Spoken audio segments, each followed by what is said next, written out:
Itong kwentong maririnig ninyo ay hango sa mga totoong pangyayari. Ibinahagi ito ng ating isang tagapakinig. Itago na lamang natin siya sa pangalang Christina. Naganap ito noong taong 1994 sa isang baryo sa probinsya ng Albay. Noong mga panahong ito ay nasa 2 taon pa lang si Christina sa kolehiyo. Nagsimula ang lahat nang mapansin ni Christina na ilang linggo na siyang hindi dinadatnan. Madalas din siyang makaramdam ng pagkahilo at pagkaduwal. Kinutuban siya noon ng hindi maganda, kaya sinubukan niyang magpiti at lumabas nga na tama ang kanyang hinala. Para siyang pinagsakluban noon ng langit at lupa. Siya ang pangatlo sa 5 magkakapatid at siya lang ang nakapag-aral. Mahirap lang kasi sila. Ang nanay niya lang ang nagtatrabaho. Saksi pa nga siya sa lahat ng hirap na tinitiis nito sa araw-araw. Maitaguyod lang silang magkakapatid. Kung ano-ano ngang trabaho ang pinasok nito. Pero sadyang kapos pa rin sila. Wala rin naman silang maaasahan sa tatay nila na bukod sa tamad na ay may bisyo pa. Kaya pinag-igihan talaga ni Christina ang pag-aaral upang masuklian sana ang hirap ng ina. Sa katunayan ay isa siya sa mga palaging nangunguna sa kanilang klase. Alam niya kasing malaki ang pangarap ng nanay niya para sa kanya. Pero ang pangarap pa lang yun ay ang daan sa isang malaking pagsubok. Marami na silang problema ng mga panahong yun, pero wala pa rin tutumbas sa ginawa niya. Isa kasi yung malaki at mabigat na responsibilidad na aminado si Christina na hindi pa niya kayang gampanan. Hindi na nga alam ni Christina ang gagawin ng mga panahong yun. Ilang linggo na rin kasing hindi nakikita ang kanyang kasintahan mula nang may mangyari sa kanila. Makailang ulit niya rin itong pinuntahan sa boarding house nito, pero ang sabi lang ng mga kakilala nito ay matagal na raw itong hindi nagpapakita doon.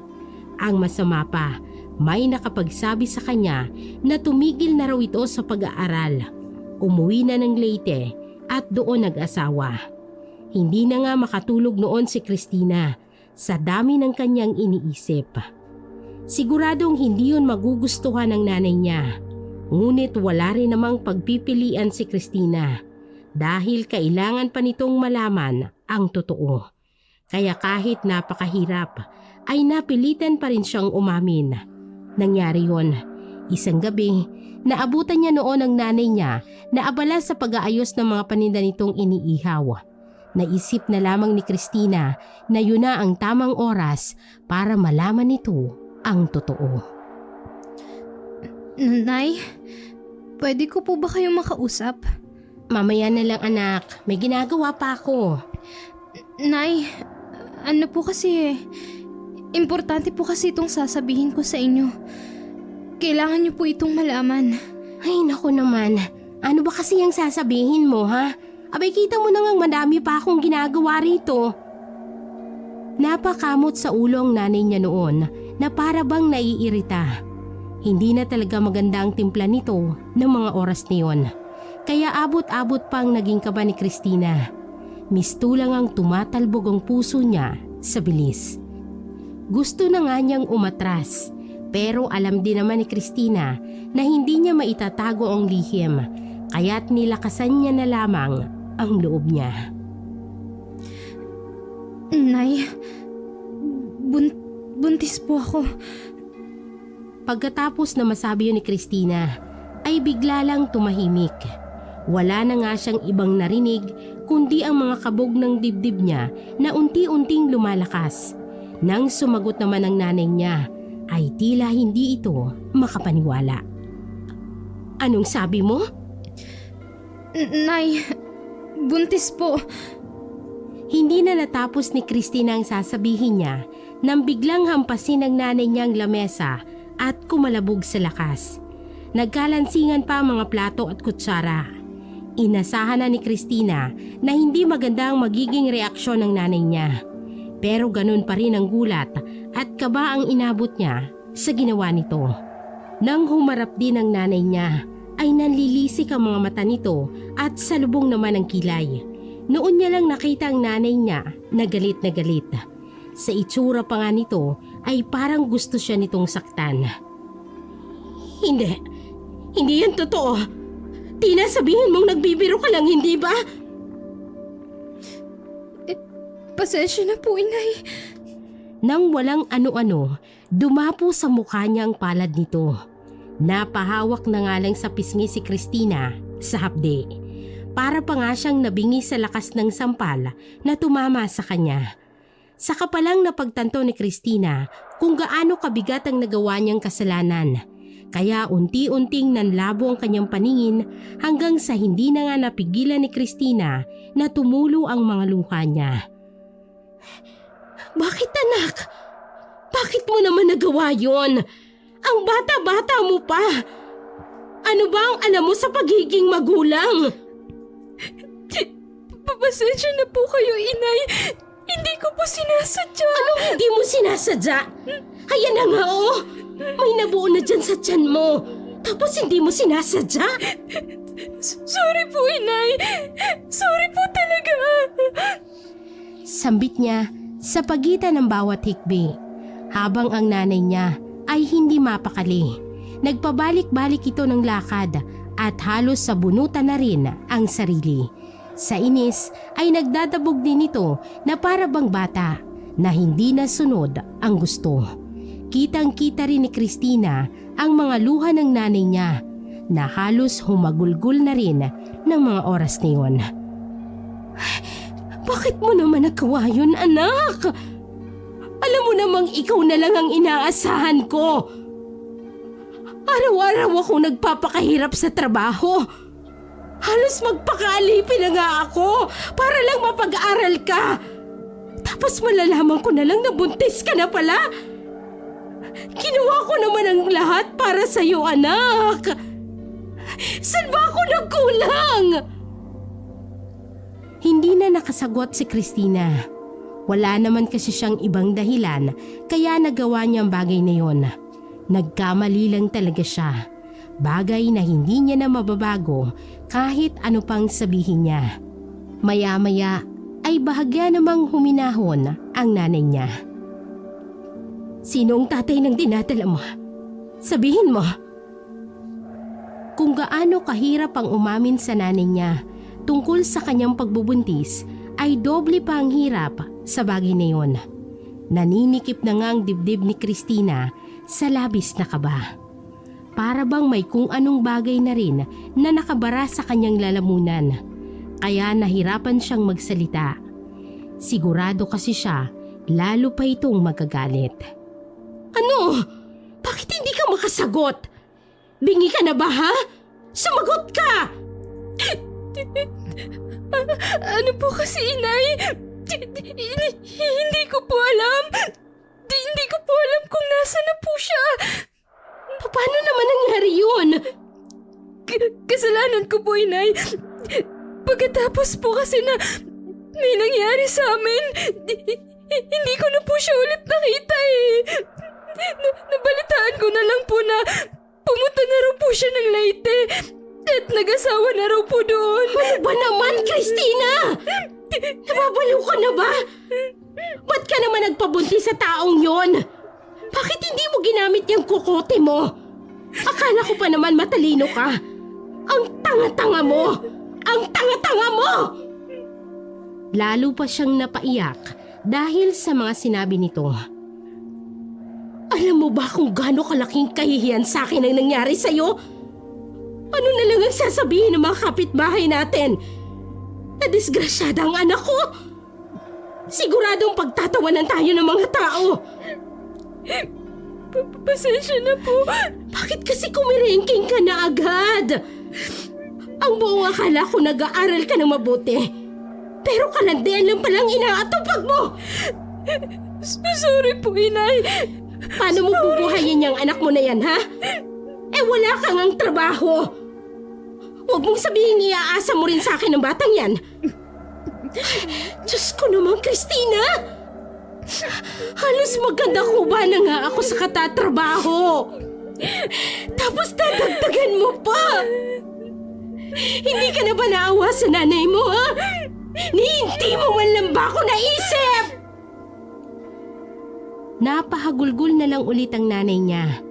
Maya-maya pa ay bigla na lang ding itong nagsisigaw.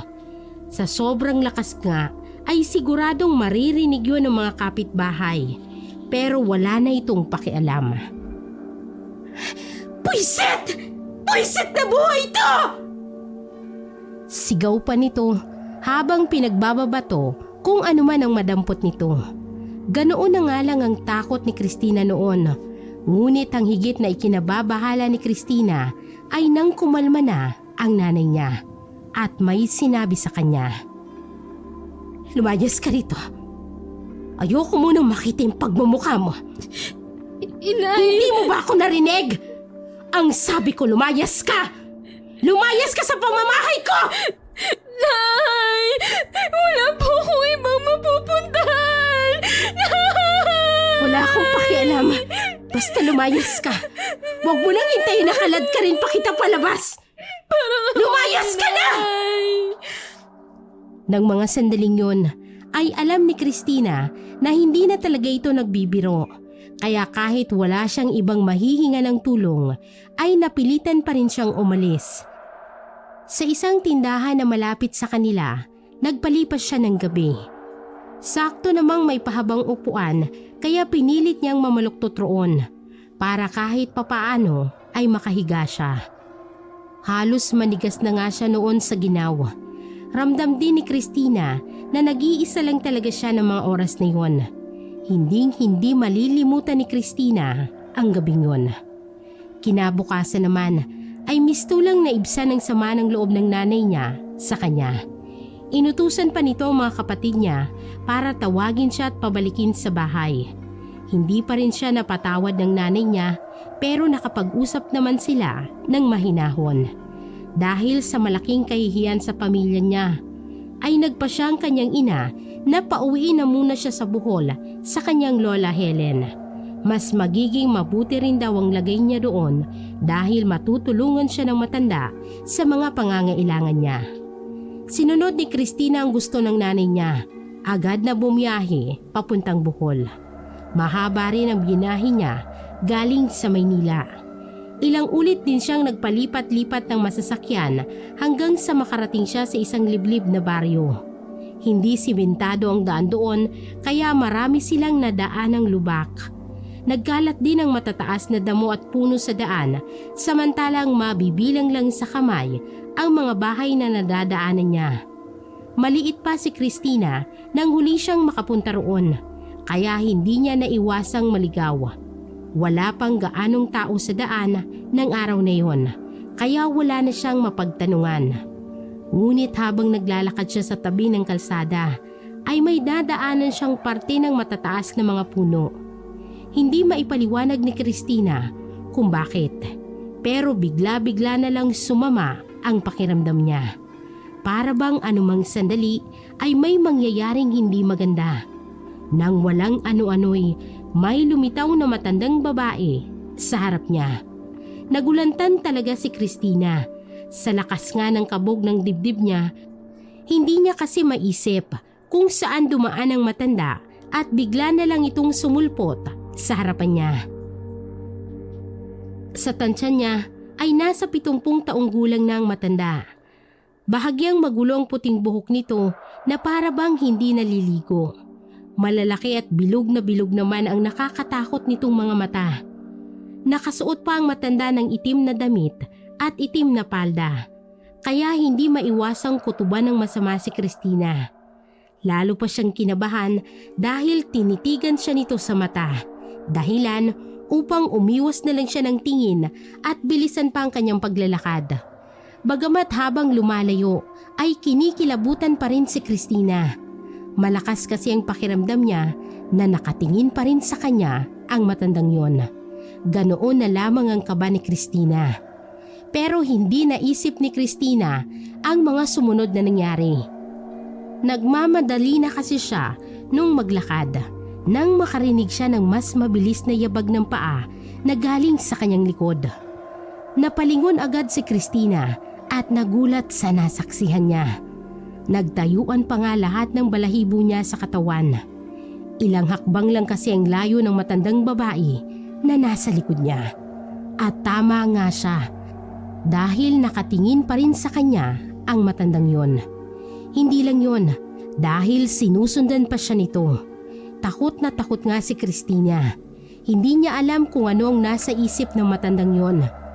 At baka gawan siya ng hindi maganda. Bigla na lang din siyang nanghina sa mga nangyari.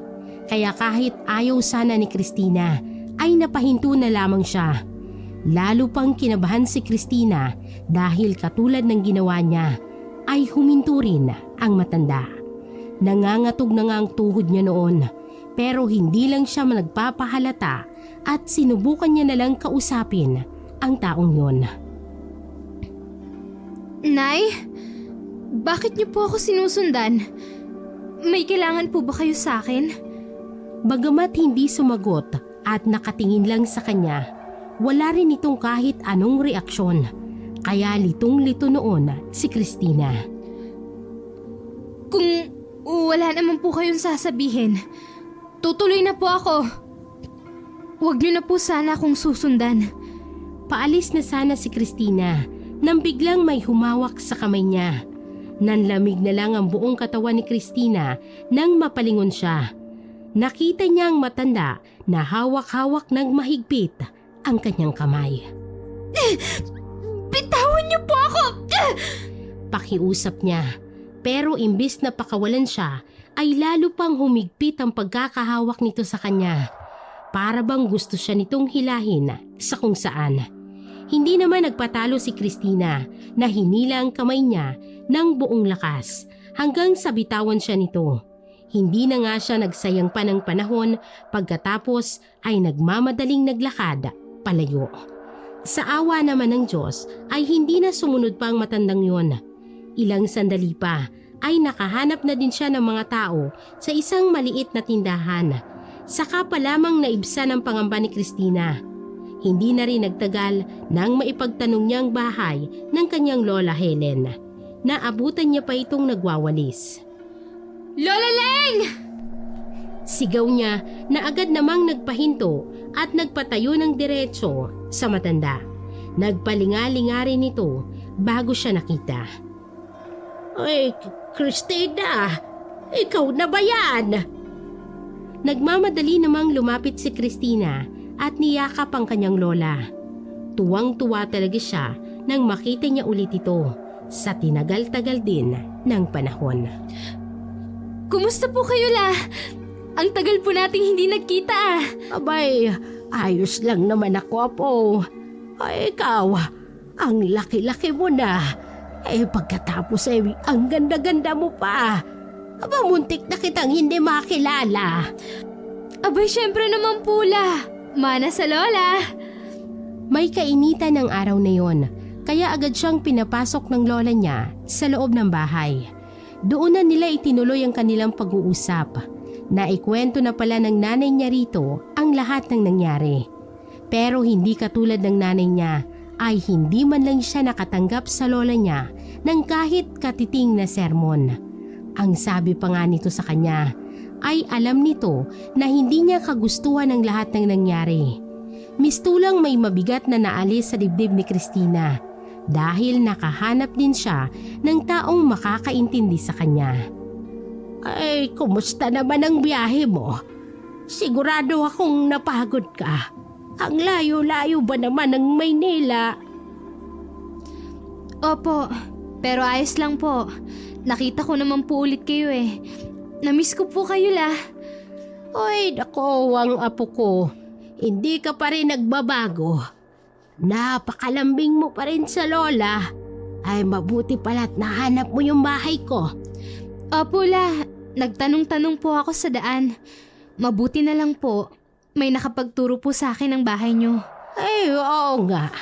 Pasensya ka na. Hindi na kita nasundo. Wala naman bang naging problema? Kaunti lang po. Alam niyo po, may nakasalubong po akong matandang babae sa daan. Abay, para po yatang baliw. Ano ka mo? Paano naman nangyari yun? Wala naman akong nababalitaan dito sa amin na baliw.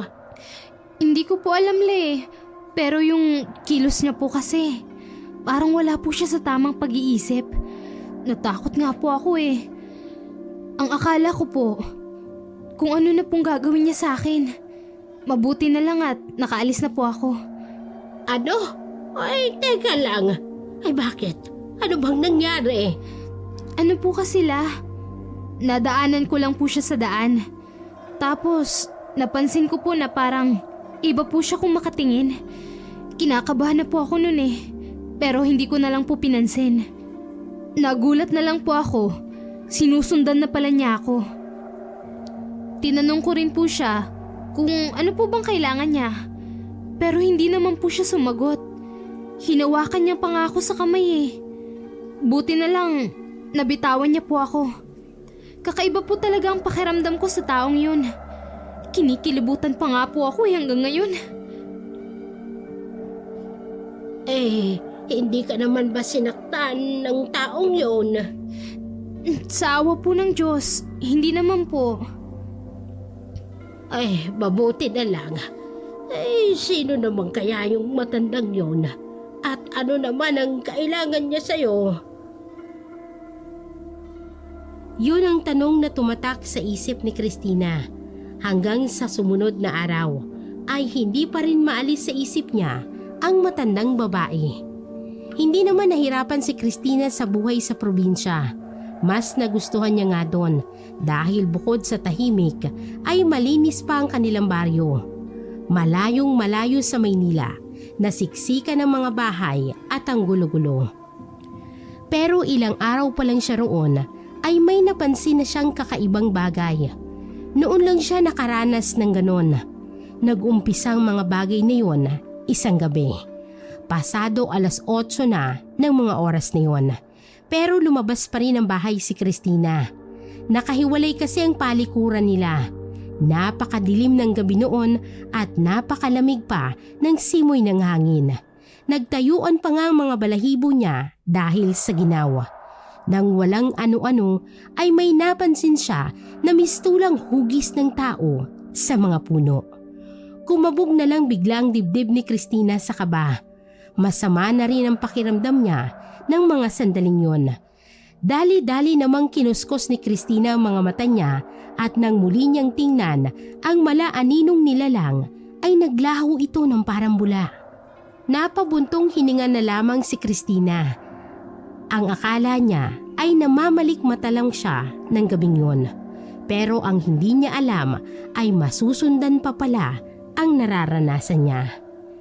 Ilang araw pagkatapos noon, pasado 9:00 naman yon ng gabi. Naghahanda na noon si Christina para matulog nang marinig niyang nagtatahulan ng mga aso. Ang lalakas ng tahol nila na para bang galit na galit. Hindi na lang yun pinansin ni Christina. Pero maya-maya ay may narinig siya na kakaibang ingay. Sa buong buhay ni Christina, noon lang siya nakarinig ng ganoong tunog. Parang yung isang baboy na hinihingal. Ganoon na lang ang kaba ni Christina. Para bang may kung anong mabangis na hayop kasi na nasa labas ng bahay nila. Ang akala nga niya ay hindi na yun titigil. Mistula kasing nagpabalik-balik ang nilalang na animoy may hinahanap. Ngunit matapos naman ang humigit kumulang kalahating oras ay nawala na rin ang mga ingay. Saka pa lamang nakahiga si Christina ng maayos. Ngunit lalo palang titindi ang mangyayari. 2 araw nga pagkatapos ng gabing yon, sa parehong oras ay may nangyari ulit na labis na ikinabahala ni Christina. Matutulog na sana si Christina ng mga oras na yon nang makarinig siya na parang may kumakalampag sa labas ng bahay nila. Paulit-ulit pa nga nitong hinahampas ang pinto nila. Masama na ang kutob ni Christina. Sino ba naman kasing matinong tao ang gagawa ng bagay na yon sa ganoong oras? Pero dahil sa sobra nitong ingay ay nilakasan na lang ni Christina ang loob niya at binuksan ang bintana upang dungawin kung sino bang gumagambala sa kanila. At nang nakita niya ay nagpalakas ng kabog ng kanyang puso. Nakakita siya ng isang tao na mabilis na tumakbo palayo. Nakatalikod na ito sa kanya, pero napansin niya na mahaba ang buhok nito at tulad sa isang babae. Kaya kinabukasan ay hindi na siya nag-atubiling ipaalam yon sa lola niya. Ano ika mo, apo? May narinig kang kumakalampag sa pinto nating kagabi. Totoo ba yung sinasabi mo? Opo, La. Paulit-ulit nga pong hinahampas ang pinto natin eh. Para pong gusto niyang pumasok. Ay, sus, Ginoo. Sino naman ang gagawa ng ganon? Akala ko nga po may lasing o kung ano. Kaya tiningnan ko po kung sino para sana sawayin ko. Ano? Bakit mo namang ginawa yun, apo? Sa lakas ng pagkakasabi ng lola niya, ay nagulantang talaga si Christina. Ang lakas ng kabog ng dibdib niya. Bakit po, La? May problema ba? Ikaw na bata ka. Hindi mo dapat ginawa yon. Paano na lang kung masamang tao pala at loko-loko yon? Paano kung sinaktan ka niya? Pasensya na po kayo, La. Hindi ko po kasi naisip yun eh. Basta wag mo nang uulitin ang ginawa mo. Hindi mo kilala ang mga tao rito sa atin. Mangako ka sa akin. Opo, La. Ano bang nakita mo? May babae po kasi sa labas ng bahay. Tapos dali-dali po siyang tumakbo palayo nung nakita ko siya. Nakita mo ba ang itsura niya? Namukhaan mo ba? Hindi po eh. Pero sa tingin ko po, babae yun. Kasi po, mahaba ang buhok niya. Tapos, balingkinitan po ang katawan. Napailing pa nga ang lola niya sa mga sinabi niya. Bago ito nakapagsalita, alam na rin ni Christina na masama na ang kutob nito. Ngayon lang ba nangyari ang sinasabi mo? Ang totoo po niyan, may mga napapansin na rin po akong nakapagtataka nitong mga nakarang araw. Noong isang gabi nga po, may narinig po ako no na kakaibang tunog. Para pong may kung anong mabangis na hayop na hinihingal. Tapos, para pong iniikutan niya ang labas ng kwarto ko. Tapos nung isa pa pong gabi, may napansin din po akong malaaninong malapit dun sa palikuran. Naku namang bata ka. Bakit ngayon mo lang sinabi sa akin ang lahat ng iyan? Ang dami-dami na palang nangyayari. Pasensya na po kayo, La. Akala ko po kasi kung ano lang yung mga yun eh. Hindi ko naman po akalain na... Hayaan mo na. Gagawa na lamang natin yan ng paraan. Hindi nilinaw ng lola niya ang tungkol sa paraan na sinasabi nito. Kinagabihan ay napansin na lamang ni Christina na may kung anong ginagawa ang lola niya. Lahat kasi ng sulok ng bahay nila ay sinabuyan ng matanda ng asin. Tatanungin pa lang sana niya ito kung ano ba ang ginagawa niya. Pero inunahan na siya nito ng sagitsit at iniligan na para bang sinasabi nito na wag na siyang punahin o gambalain sa ginagawa. Maya-maya naman ay nagsabit pa ito ng mga bawang sa mga bintana nila. Litong-lito talaga noon si Christina. Hanggang sa magpasya lang matulog si Christina ng gabing yun. Hindi niya maiwasang matakot dahil baka maulit na naman ang nangyari noong isang gabi. Ngunit hindi pa lang pala basta mauulit ang mga nangyari. Kung hindi ay lalala pa.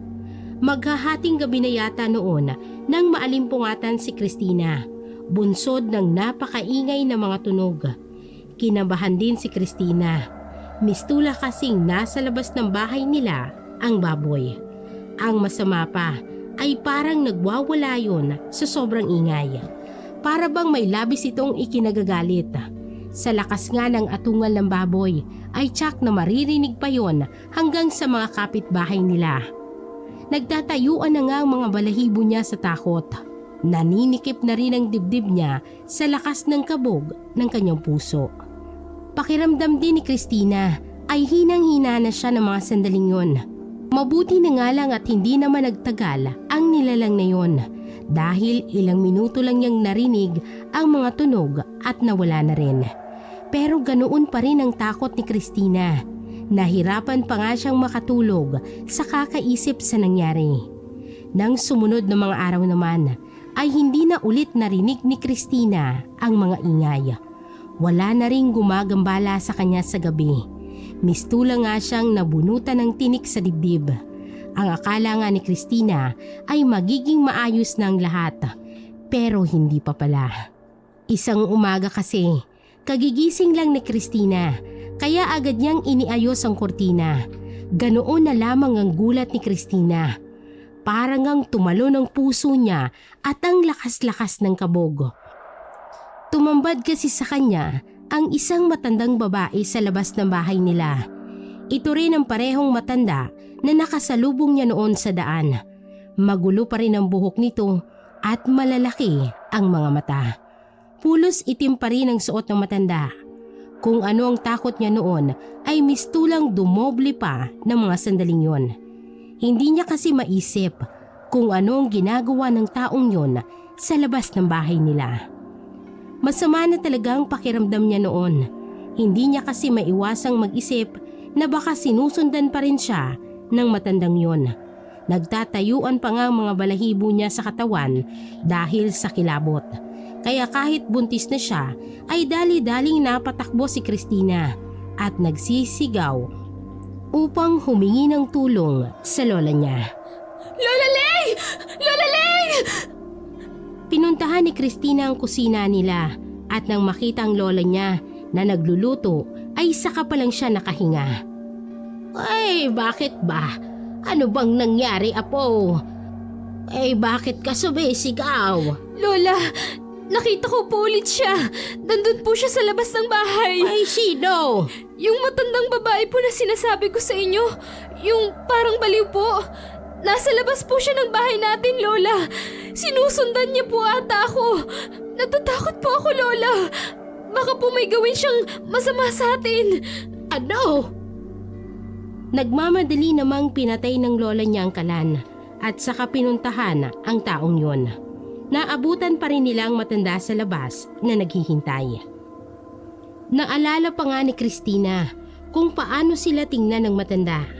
Sobrang tapang talaga nito at para bang nagalit ang matanda dahil may kung anong ginawa siya na hindi nito nagustuhan. Pero wala namang alam si Christina na ginawa niya na pwedeng ikagalit nito. Ayun po siya, Lola. Siya po yung sinasabi ko sa inyo. Siya po yun. Ano pong gagawin natin, La? Laking gulat niya sa ginawa ng lola Helen niya. Roding! Sambit nito, saka nilapitan ng matanda. Maya-maya pa'y sumenya sa kanyang lola niya na para bang gusto nito na lumapit siya sa kanila. Hindi niya alam kung anong naisip ng lola Helen niya, pero wala siyang balak na gawin yon. Hanggang sa mapilitan na lamang ang lola niya na ito na ang lumapit sa kanya. Ay, huwag kang mag-alala, apo. Si Caroning lang yon. Kilala ko siya. Mabait siyang tao at lalong hindi siya baliw. Alika, ipapakilala kita. Ayoko po, La. Dito lang po ako. Pasensya na po. Pero may katigasan kasi ang ulo ng kanyang lola. Nagulat na nga lang si Christina nang ipakilala siya nito sa taong yon. Ay, Roding, eto nga pala yung apo kong si Christina. Tumango naman ang matanda. Pero lalo pang ikinabahala ni Christina ang sumunod na ginawa ng lola niya. Ay, sandali lang, Roning. Kukunin ko lang yung kayura ng nyog. Halika, tumuloy ka na muna sa loob. Dali-dali ngang pumasok ng bahay ang lola Helen niya at iniwan siya roon ilang hakbang lang ang layo mula sa matanda. Ganoon na nga lang ang kaba na inabot ni Christina. Lalo nang mapatingin siya sa matandang yon.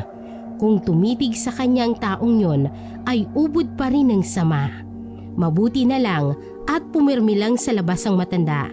Kaya nagmamadali na lang si Christina na pumasok sa bahay at dumiretso sa kwarto niya.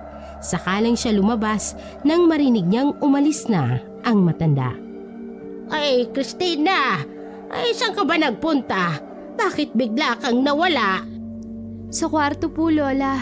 Nagtago po ako. Ay, bakit mo naman kailangang magtago? Dahil ba kay Roning? Hindi ba sinabi ko na sa'yo na mali ang akala mo sa kanya? Matagal ko nang kilalang matandang yon, kaya sigurado ako, hindi siya masamang tao. Pasensya na po, Lola. Hindi ko po kasi maalis sa isip ko ang mga nangyari noon. Kakaiba po kasi talagang kinikilos niya. Eh, bakit naman? Baka binibiro ka lang, apo. Ewan ko po, Lola. Pero masama talaga ang kutob ko sa kanya. Ang sama po kaya ng tingin niya sa akin kanina. Tapos hindi rin po siya nagsasalita. Eh, parang masungit lang talaga si Roneng kung titingnan mong itsura. Eh, tsaka hindi talaga siya nagsasalita. Eh, pipi kasi yun. Ganun po ba? Ay, oo naman. Kaya huwag kang mag-alala. Ako nang nagsasabi sa iyo. Mapagkakatiwalaan ang taong yun, apo. Sige po. Ay, sayang nga. Pinapasok ko nga siya pero ayaw niya. Madami pa naman akong nilutong kamote. Eh, tayo na lang ang kakain noon. Lingid kay Christina kung ano ang dahilan ng matanda, kaya tumanggi ito. Pero laking pasasalamat nang umalis na agad. Kahit ano kasing paliwanag ang gawin ng lola niya, ay hindi pa rin siya mapalagay sa taong yon. Ilang araw naman pagkatapos noon ay marami pang nangyaring mga bagay na mahirap ipaliwanag. Isang umaga nga, naabutan ni Christina ang lola niya sa labas ng bahay nila na nakikipagdaldalan. Pasado 7:00 pa lang yun ng umaga at hindi pa sila nakaluto. Pero yun agad ang inatupag ng lola niya. Natawa na nga lang si Christina pero hindi nang ikwento nito sa kanya ang nalaman nito. Ako, opo, may sasabihin ako sa'yo pero huwag kang magugulat. Bakit po, Lola? Ay, ang sabi kasi sa akin Inday Dada, abay may gumagala na naman daw na aswang dito sa lugar natin. Nanlamig agad ang buong katawan ni Christina sa narinig. Ang bilis-bilis na rin ang tibok ng puso niya na para bang tumakbo siya ng napakabilis. Hindi niya kasi maiwasang mag-alala lalo na't nagdadalang tao siya. Aswang po? Totoo po bang sinasabi niyo, Lola? Abay, oo. Kasasabi lang sa akin kanina. 3 daw yung namatay na alaga nilang kambing. Tapos tad daw ng sugat ang katawan. Eh, paano daw po nila nasabi na aswang nga ang may gawa nun? Eh, kalaliman na daw ng gabi nung magising si Dada at saka yung asawa niya. Eh, nagiiyakan daw yung mga kambing na para bang may umaatake sa kanila. Dali-dali raw silang lumabas ng bahay. Ay tapos ayun, naabutan nila yung mga alaga nila. Abay patay na, tapos duguan rin. Nakita daw po ba nila yung aswang? Ay hindi, pero kahit sinong tanungin mo, alam na aswang ang tanging makakagawa ng bagay na yun. Pinagpawisan talaga si Christina ng mga oras na yon.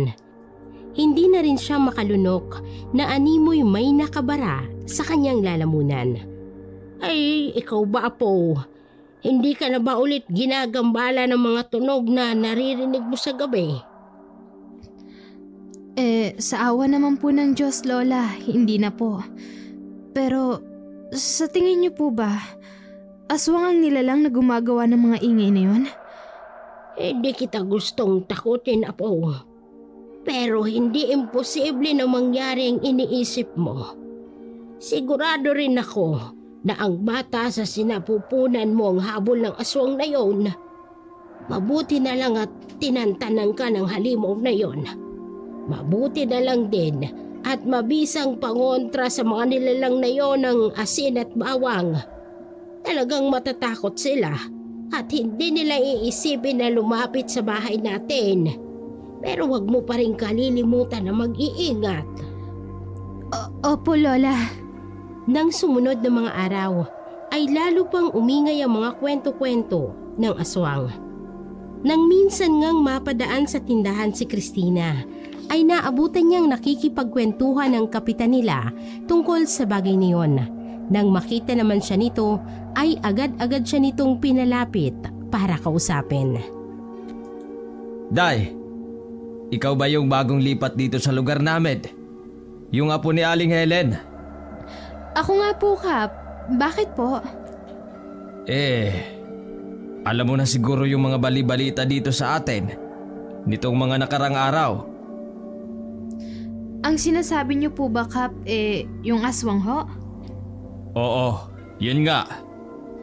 Marami na kasi sa mga kababaryo natin ang nagsasabi na may kung ano-ano daw silang napapansin na mahirap nang ipaliwanag. Talaga ho? Doon daw kila Kapedreng. May nakikita daw silang umaali-aligid na itim na pusa malapit sa mga bahay. Bakit po kaya? Ang hinala nila, yun din daw ang aswang. Doon naman daw kila Aling Pluring.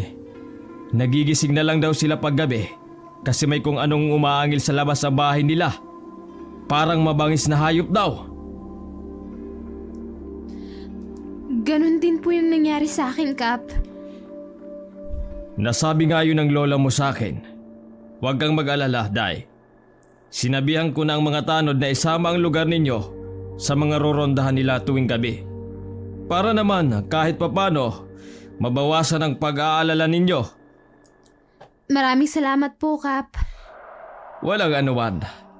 Basta kung may mangyari, huwag kang mahihiya na lumapit sa akin para magawan ko ng paraan. Tatandaan ko po yan. Dahil sa mga sinabi ng kapitan nila, ay bahagyang naibsan ang pangamba ni Christina. Ang akala niya nga'y ligtas na siya mula sa nilalang na yun. Pero hindi pa rin pala. Isang gabi, habang nakikinig siya sa radyo, ay nagulantang si Christina nang biglang sumigaw ang kanyang lola. Para pangang tumalo ng puso ni Christina sa labis na gulat. Ang lakas-lakas ng kabog ng dibdib niya. Pero tiniis niya ang lahat ng yon upang puntahan ang kanyang lola. Nang mga oras na yon ay alam niyang nasa labas ng bahay. Nang makarating siya sa pinto, ay natanaw niya itong papalapit. Kaya bahagyang nabawasan ang pag-aalala niya. Pero kitang-kita niya rin ang takot sa mukha ng lola niya. Hingal na hingal ito na animoy hinabol ng kung anong mabangis na hayop. Lola, bakit po? Ano pong nangyari? Labis yatang nabigla ang lola niya ng mga oras na yun dahil hindi nito magawang magsalita ng maayos. Huminahon po muna kayo, La. Doon sa puno, may nakita ko. May tao. Bigla na lang bumaba. Takot na takot ako, Apo. Paano po nangyari yun? Hindi ko alam. Basta bigla-bigla na lang yung sumulpot. Mabuti na nga't nakatakbo ako. Natakot talaga ako, Apo. Ang akala ko nga isasaktan ako noon. Hindi kaya yun yung sinasabi nilang aswang. Napansin ni Christina na nanginginig na noon ang lola niya. Kaya niyakap muna ito upang kumalma. Takot na takot talaga ang lola niya. Kaya pagkatapos nitong mag-usap ay agad nilang isinarado ang pinto at ang bintana. Baka kasi umaaligid pa rin ang nilalang na yon. Kinabukasan, sinamahan ni Christina ang kanyang lola. Gusto kasi nitong pumunta sa barangay upang ipaalam sa kapitan nila ang nangyari.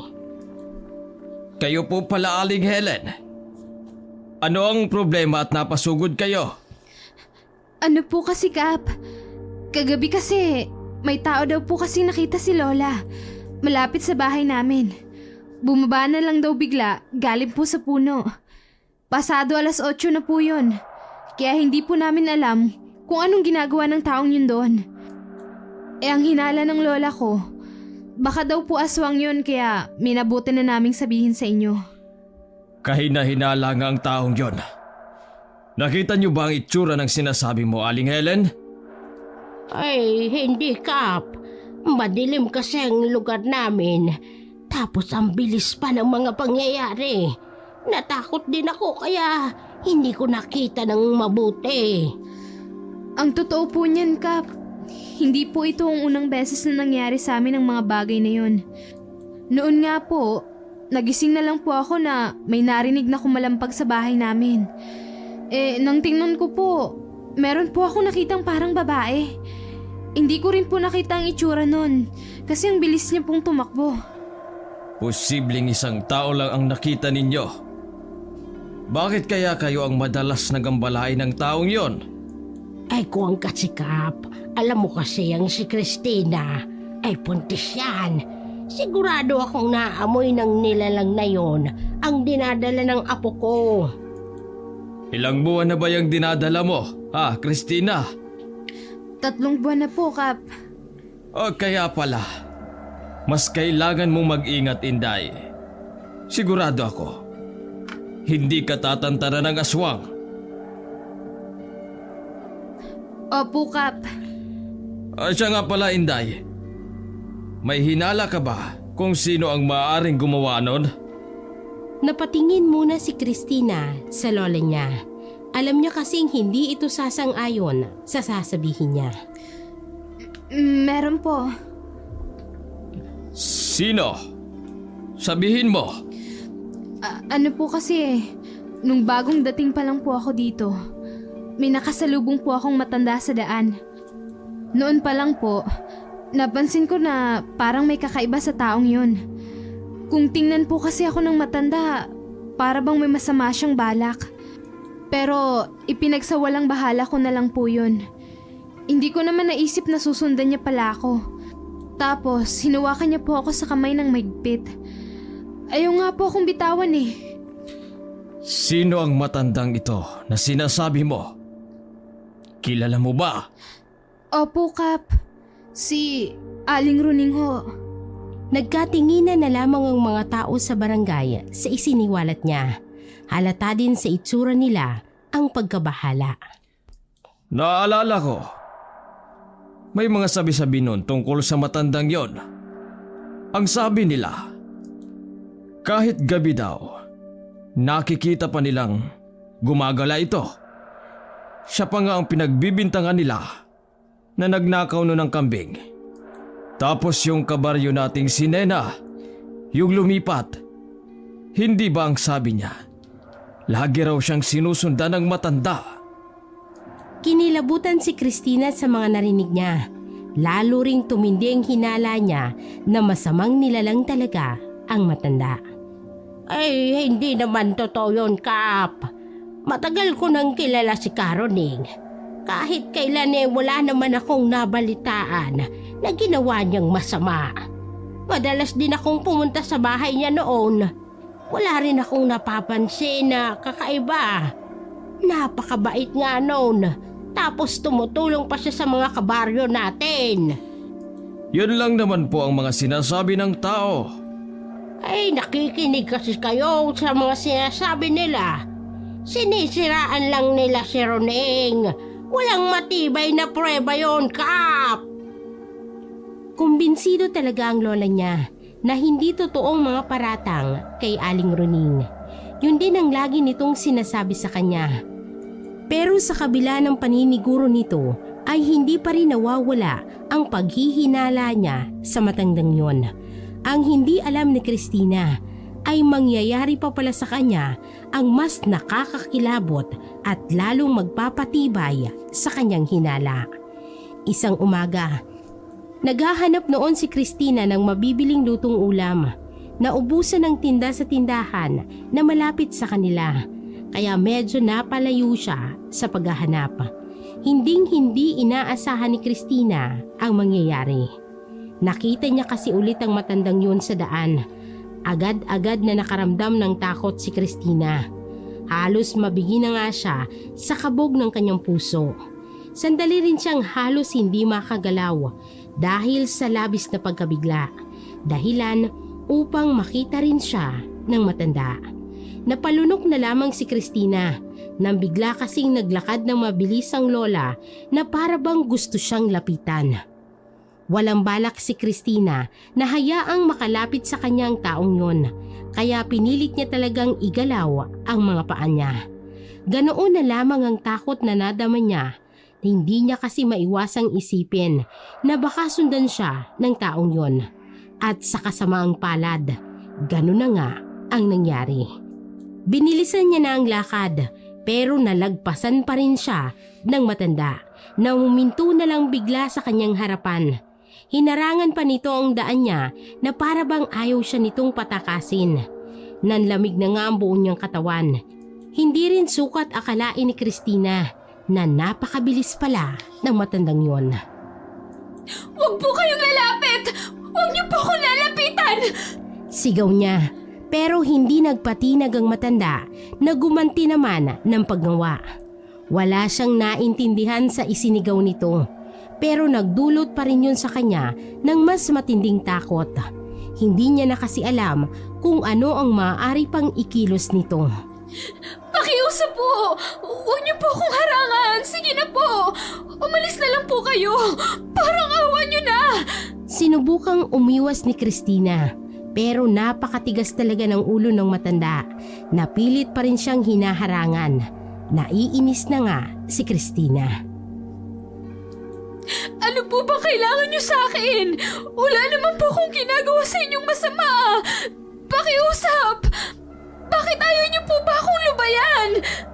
Umiiyak na ng mga sandaling yon si Christina, pero parang wala lang sa matandang yon. Pinandidilatan pa nga siya nito ng mata. Abot-abot pa ang nadamang kilabot ni Christina nang walang ano-ano'y hinawakan nito ang dalawang kamay na para bang hinuhuli siya. Pinilit naman ni Christina na magpumiglas, pero ng mga sandaling yon ay sobrang lakas ng matanda. Wala na ngang ibang nagawa si Christina kung hindi ang sumigaw. Tulong! Tulungan niyo po ako! Saklolo! Wala nang mapagsidla ng takot niya noon. Wala kasi siyang makitang tao ng mga oras na yon. Samantalang ang matanda naman ay pilit siyang hinihila na balak yata siyang dalhin sa kung saan. Pero hindi naman tumigil si Christina sa kasisigaw hanggang sa mistulang nasagot din ang panalangin niya. Hoy! Itigil mo yan! Nang marinig nga ni Christina ang boses na yun, ay agad siyang napalingon. At doon ay nakita niya ang isang lalaki na tumatakbo ng mabilis, papalapit sa kanila. Mistulang nasagot na ang dasal niya ng mga sandaling yun. Nang makarating din ito, ay wala nang nagawa pang matanda kung hindi ang bitawan siya. Kitang-kita rin ni Christina ang itsura noon ng matandang babae. Ubod kasi ng sama ang tingin nito sa tumulong sa kanya. Lumayas ka! Huwag mong hintaying magalit pa ako! Lumayas ka na! Ngayon din! Sigaw ng lalaki at mukhang natakot naman ang matanda dahil dali-dali itong tumakbo. At nang hindi niya na ito nakita, ay saka palang naibsan ang takot niya. Pinagpapawisan at hinihingal na siya sa mga nangyari. Nasaktan ka ba? Saka palang natingnan ni Christina ang taong nagligtas sa kanya. Mukhang kaidaran niya lang ang taong yon. Maayos din ang itsura nito at nakatali ang mahabang buhok kahit na hindi pang karaniwan sa mga lalaki. Mukha rin itong mabait. Hindi naman. Ayos lang ako. Salamat pala sa tulong mo. Padong, Maraming salamat, Badong. Kung hindi dahil sa'yo, baka napano na ako. Maraming salamat talaga, ha? wala yun. Mabuti na lang talaga't nagkataon na padaan ako dito. Nung makita ko nga kayo, may kutob na talaga ako na masama ang ginagawa niya sa'yo. Kaya nagmadali na akong lumapit. Sigurado, natakot ka sa nangyari. Oo. Ayaw niya kasi akong bitawan kanina. Ang lakas pa nga ng kabog ng puso ko hanggang ngayon. Sa susunod, mag-ingat ka. Lalo na sa matandang yun. Alam mo ba, marami sa mga kabaryo natin na naghihinala sa matandang yun. Anong ibig mong sabihin? Isa daw siyang aswang. Hindi naman ako nagsabi Yung mga kabaryo natin. Sinabi lang nila sa akin. Kung ako sa'yo, iiwasan ko na lang ang matandang yun. Baka kung ano pang gawin niya sa'yo. Lalo pat buntis ka. Nagtaka sa huling sinabi si Christina. Medyo mataba kasi siya at hindi pa gaanong kalakihan ang tiyan niya ng mga panahong yun. Kaya hindi yun madaling mahalata. Paano niyo po nalaman na buntis ako?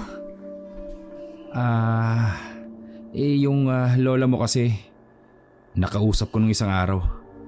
Naikwento niya sa akin na buntis ka raw. Ayun, sa kanya ko nalaman. Si Lola. Napaka-chismoso talaga nun.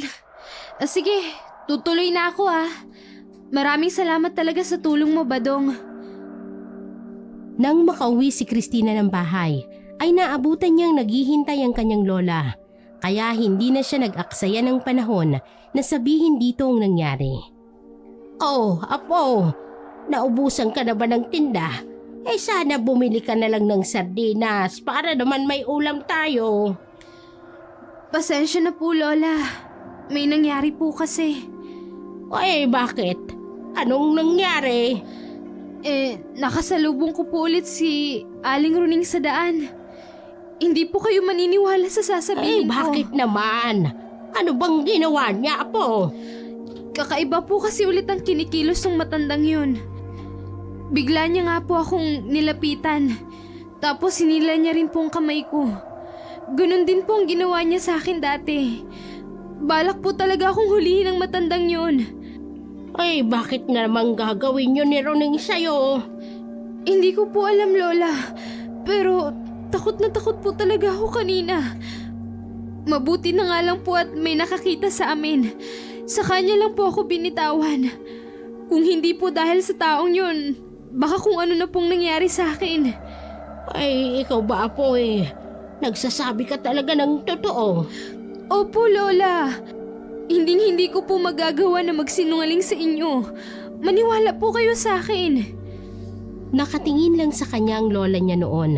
Pero halatang malalim ang iniisip nito. Pinagpapawisan nga noon si Christina sa kaba habang hinihintay ang sasabihin nito. Sige. Puntahan natin siya mamaya. Samahan mo ko. Nakahinga ng maluwag noon si Christina dahil mas pinanigan siya ng kanyang lola. Bagamat hindi niya pa rin maiwasang makaramdam ng kaba sa balak nito. Hindi kasi naging magandang nangyari nung huling beses niyang makita ang matanda. Medyo malayo rin ang bahay ng matandang yon. Inabot pa nga siguro sila ng humigit kumulang 15 minutos sa paglalakad. Napakahirap pa ng daan na dinadaanan nila.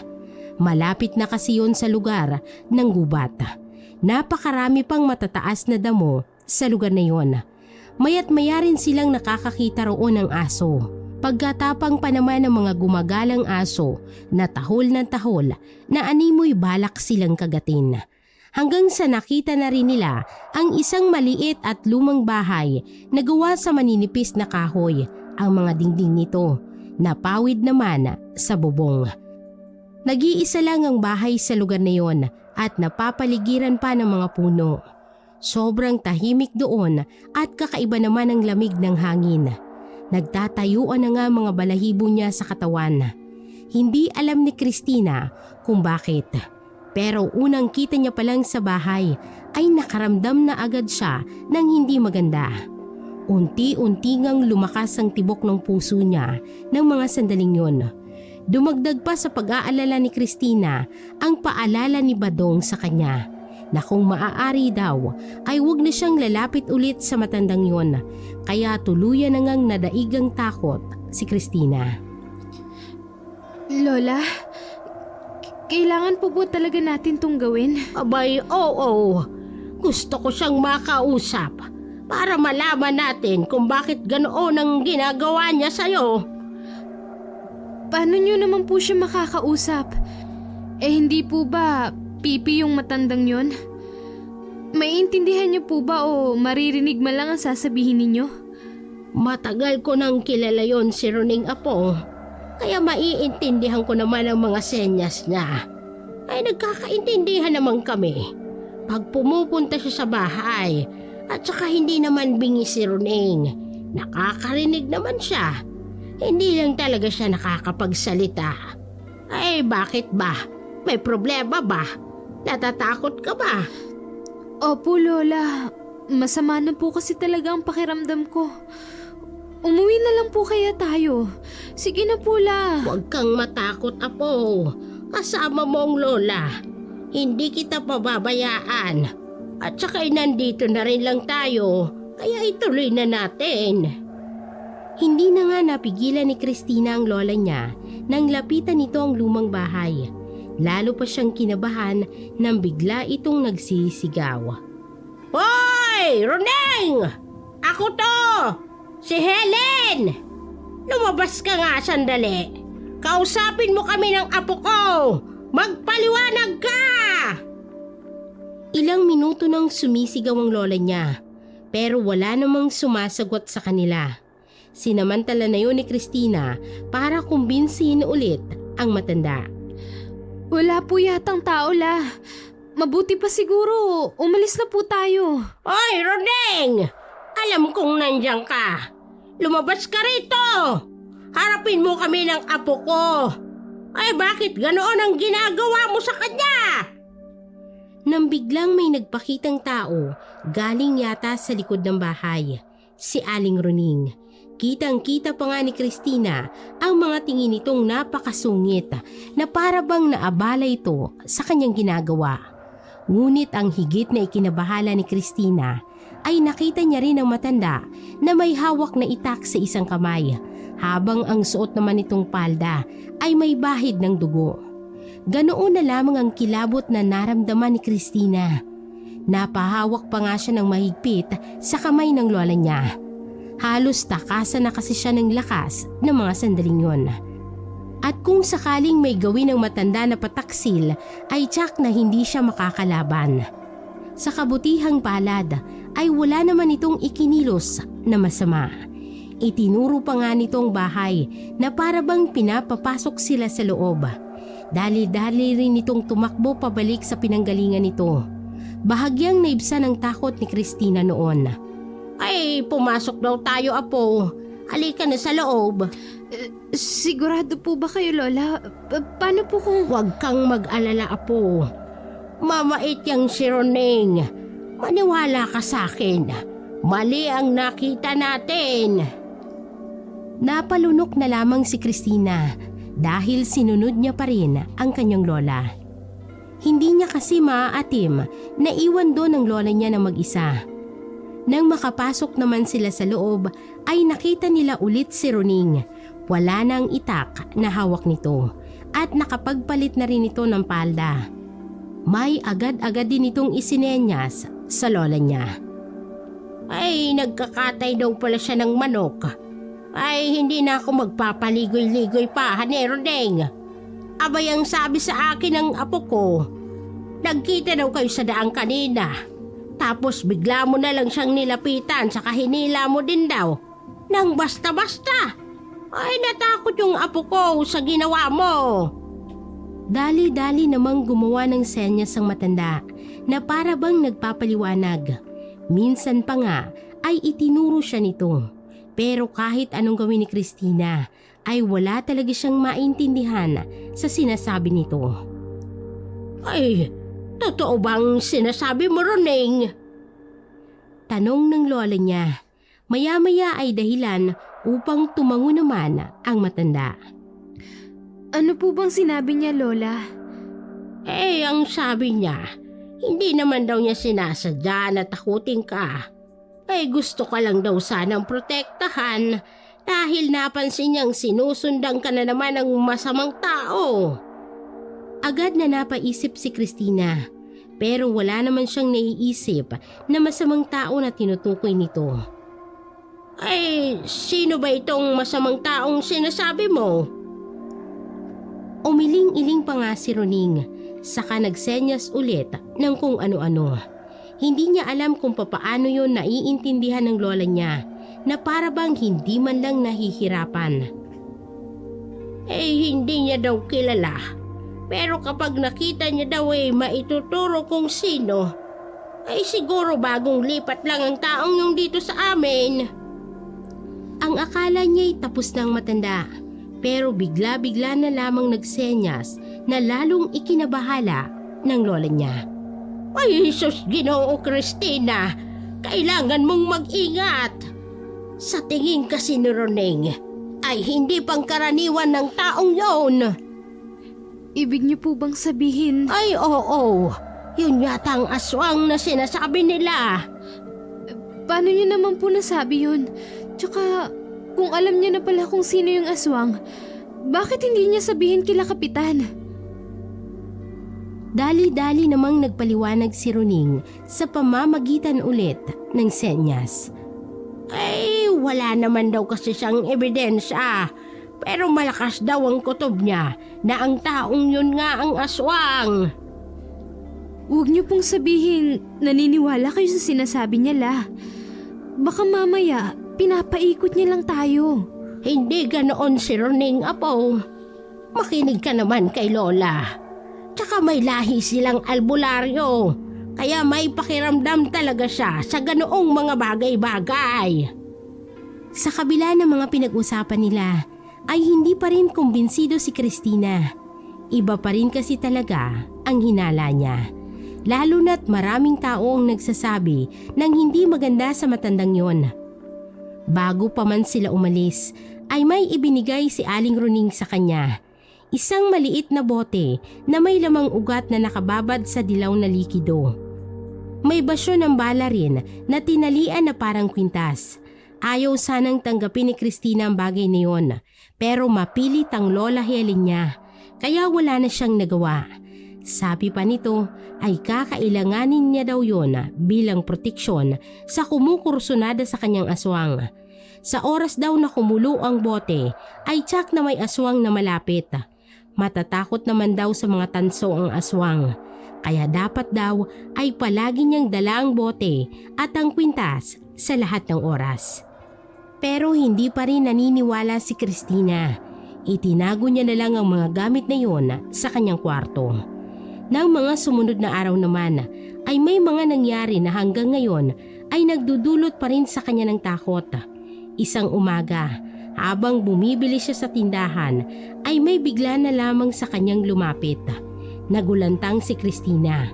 Wala man lang kasi yung sinabi na naroon na pala sa likod niya. Ang sungit-sungit pa ng tingin noon sa kanya.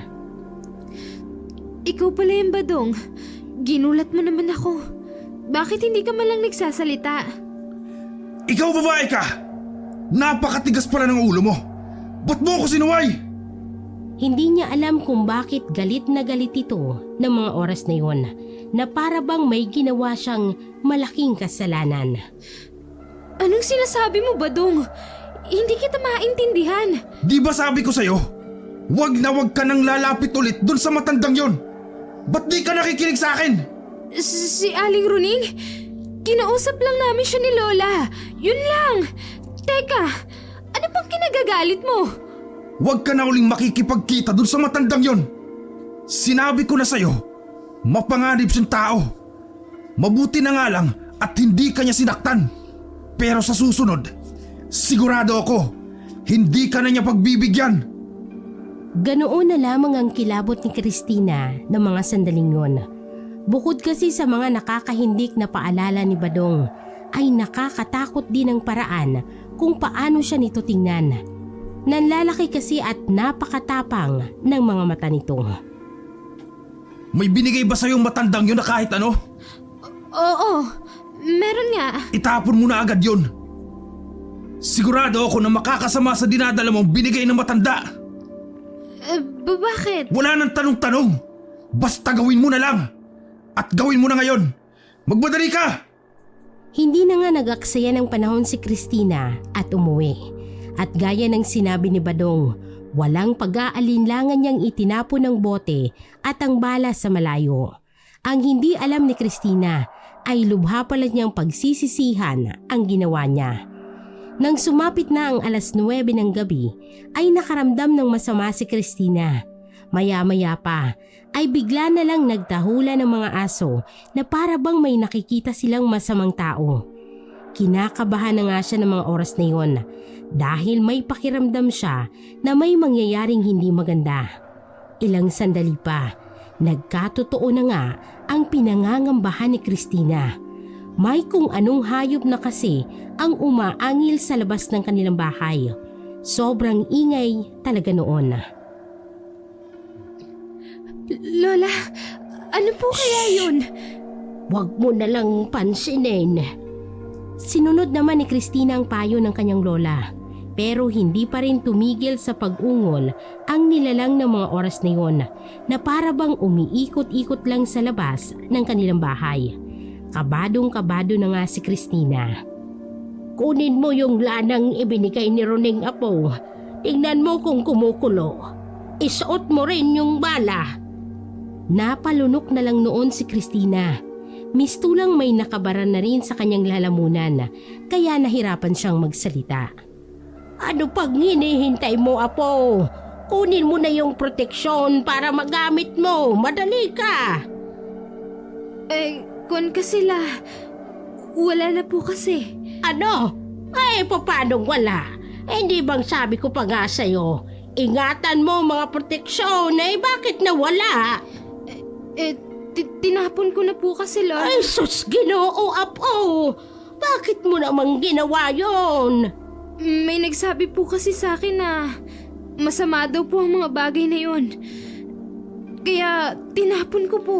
Ay, bakit mas nakikinig ka pa sa taong yon kaysa sa akin na lola mo? Pasensya na po kayo, Lola. Pasensya na po talaga.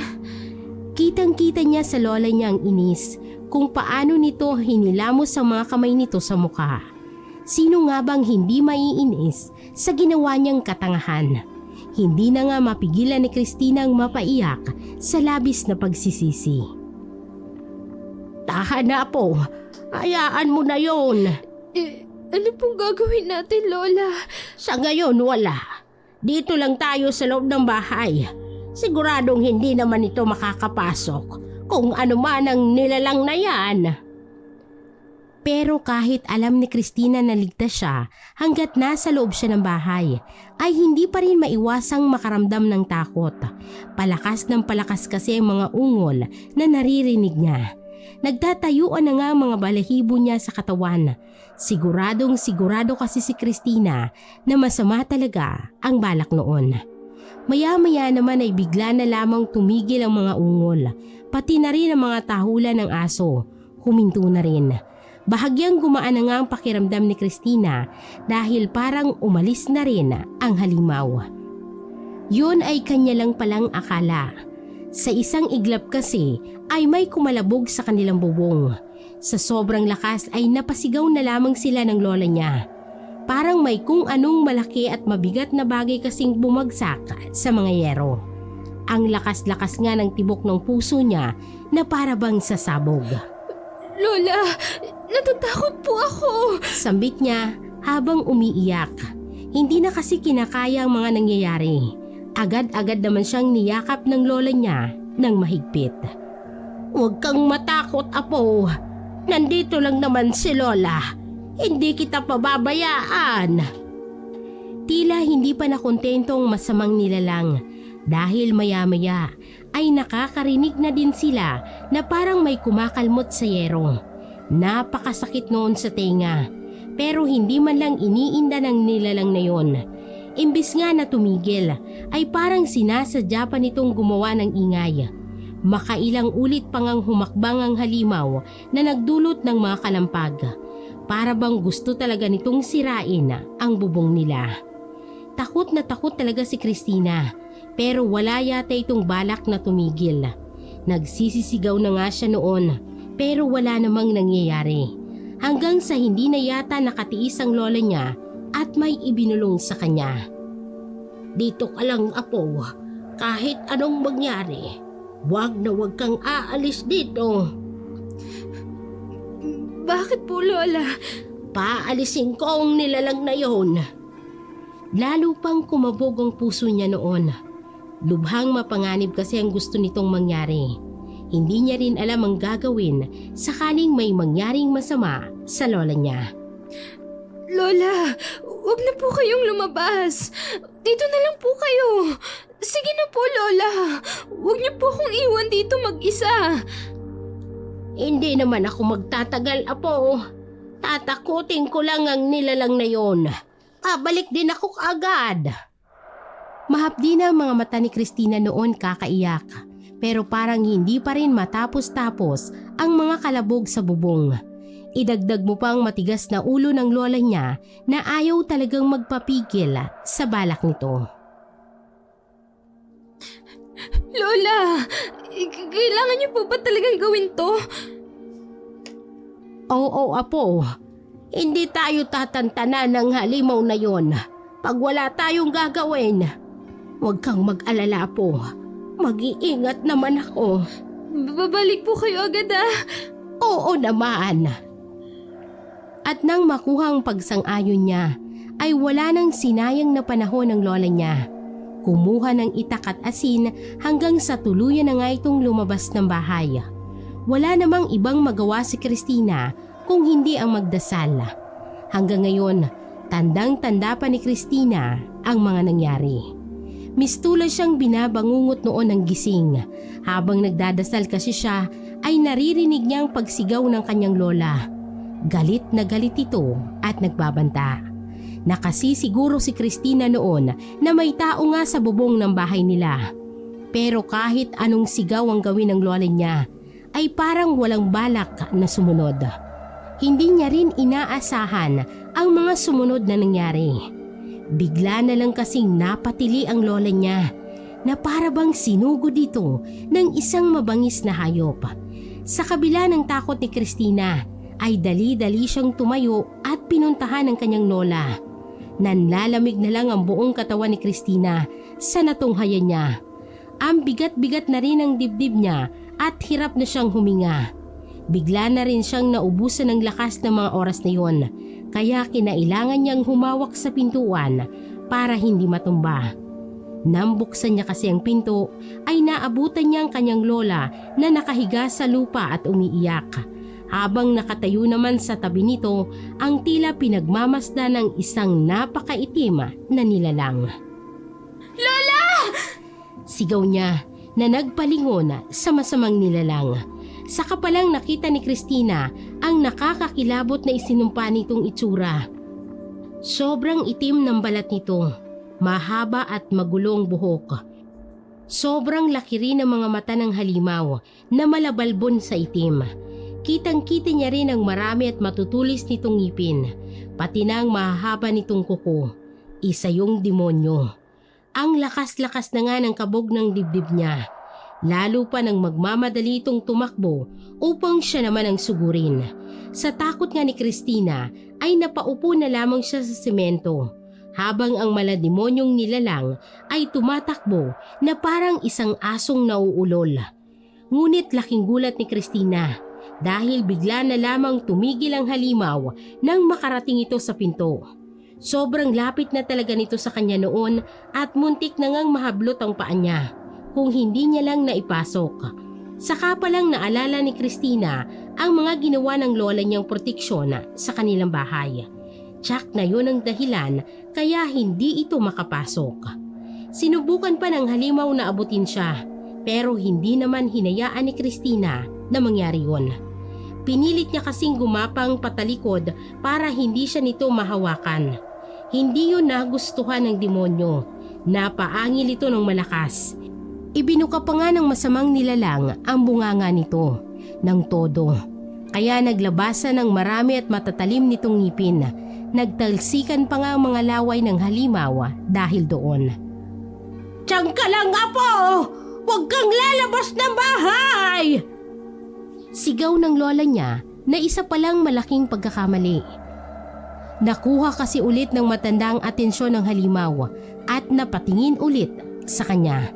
Ganoon na lamang ang pagkabahala ni Christina sa mga sumunod na nangyari. Tila ang lolo niya kasi ang pinagbuntunan nito ng galit Dali-dali nitong binalikan ang nakadapan niya ng lola. Ay, pakiusap. Huwag kang lalapit sa akin. Huwag! Hanggang sa mapasigaw na lang ulit ang matanda nang walang habas siyang pinagkakakalmot ng halimaw. Kitang-kita ni Christina ang lahat ng nangyari. Rinig na rinig niya rin ang bawat hiyaw ng lola niya na dulot ng matinding kirot. Noon lang nakaramdam si Christina ng ganoon katinding takot sa buong buhay niya. Sa ginawa kasi ng halimaw ay parang balak nitong patayin ang kanyang lola. Napasigaw pa nga si Christina sa labis na pag-aalala. Hindi rin maatim ni Christina na manood na lamang. Dali-daling lumabas ng bahay upang sana'y iligtas ito. Pero bago pa siya makalapit ay napahinto na siya nang bumaling sa kanya ang napakaitim na mata ng halimaw. Parang lumagtaw pa nga ang tibok ng puso niya ng mga sandaling yun. Hindi na rin nakagalaw si Christina sa kanyang kinatatayuan. Samantalang sobrang bilis namang kumilos ng halimaw bago pa niya nalaman na sakal-sakal na siya nito sa kanyang liig. Sobrang higpit ng pagkakahawak ng halimaw sa liig niya.